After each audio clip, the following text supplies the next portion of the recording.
வணக்கம் மக்களே, சற்று முன் கிடைத்த மிக மிக முக்கியமான தகவல் ஒன்றை பார்க்க போகிறோம். தகவலை பார்ப்பதற்கு முன்னதாக நீங்கள் நம்மளுடைய சேனலுக்கு புதிய பார்வையாளர்களாக இருந்தீர்கள் என்றால் மறக்காமல் நம்மளுடைய சேனலை சப்ஸ்கிரைப் பண்ணிவிட்டு கூட இருக்க பெல் ஐகானை ஆல்ல கொடுத்து வைங்க மக்களே.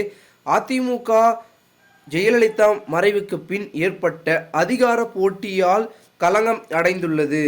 அதாவது மக்கள் மன்ற தேர்தலில் அக்கட்சி தொடர்ந்து தோல்வியை தான் சந்தித்து வருகிறது. அது மட்டும் இல்லாமல் அந்த கட்சி, அதாவது அதிமுக கட்சி தாம் கட்டுப்பாட்டுக்குள் கொண்டு வர நினைத்த எடப்பாடி பழனிசாமி 2022 ஜூலையில் பார்த்தீங்கன்னா பொதுக்குழுவை ஒன்று கூட்டினார்.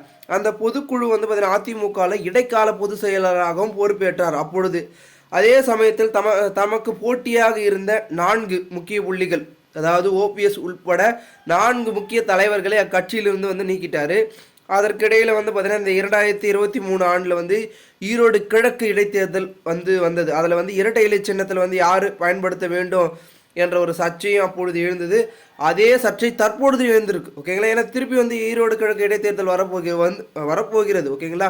பிப்ரவரி மாதம் துவங்க போகிறாங்க. அந்த நிலையில் அந்த தேர்தலுக்கு மட்டும் எடப்பாடி தரப்பினர்கள் இரட்டை இலை சின்னத்தை பயன்படுத்தலாம் என்று தேர்தல் ஆணையம் அப்பொழுது அனுமதியை அளித்தது.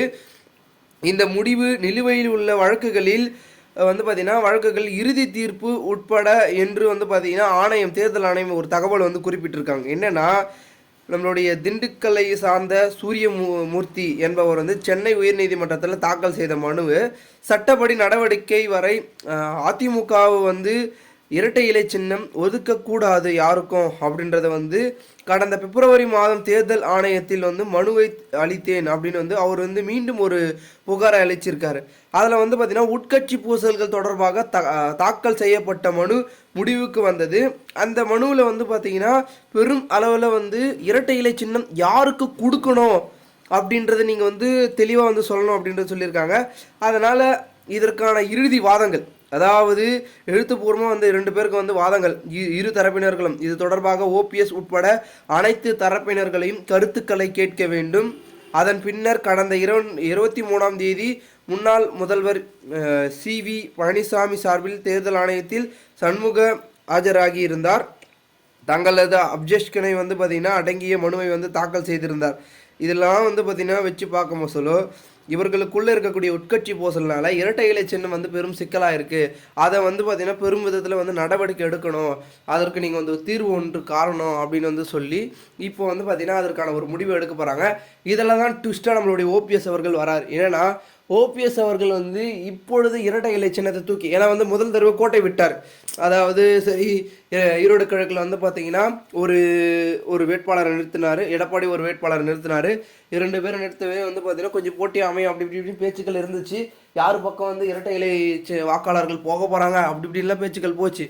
ஆனால் நம்மளுடைய எடப்பாடி பழனிசாமி அவர்கள் பார்த்தீங்கன்னா கொஞ்சம் நம்மளுடைய மோடி, அதாவது அப்போது பாரதிய ஜனதாவுடன் கூட்டணி இருந்தாங்க, அவர்கள் மூலமாக பேச்சு, சரி எடப்பாடி பழனிசாமிக்கு எதிராக நம்ம இருந்த வேட்பாளரை வாபஸ் பெற்றுடலாம், இரட்டை இலை சின்னத்தில் எப்படி 2 பேர் போட்டிடுதுன்னு வாபஸ் பெற்றார் ஓபிஎஸ். அதன் பிறகு அவருக்கு கட்சியில் ஏதாவது இருந்து பார்த்தீங்கன்னா திருப்பி சேரக்கூடிய ஒரு சூழல் ஏற்படுமா அப்படின்னு நிறைய முயற்சி பண்ணார். அப்போ நடக்கலை. ஸோ அதனால் மீண்டும் நம்ம வெற்றி பெற்றாதான், நமக்கான பலத்தை காமிச்சாதான் நம்ம உள்ளே போக முடியும் அப்படின்றத ஒரு முடிவு எடுத்துட்டு மீண்டும் அவர் பார்த்தீங்கன்னா களத்தில், அதாவது ஈரோடு கிழக்கு இடைத்தேர்தலில் இறங்க போகிறாரு அப்படின்ற பேச்சுக்கள் தான் அரசியல் வட்டாரங்களிலும் அதிமுக வட்டாரங்களிலும் ஓபிஎஸ் வட்டாரங்களிலும் பேசப்படுகிறது. பொறுத்திருந்து பார்ப்போம் என்ன நடக்கிறது என்பதை. மேலும் இந்த ஒரு தகவலை குறித்த பொதுமக்கள் உங்களுடைய கருத்துக்களை கூறுங்கள். நன்றி, வணக்கம்.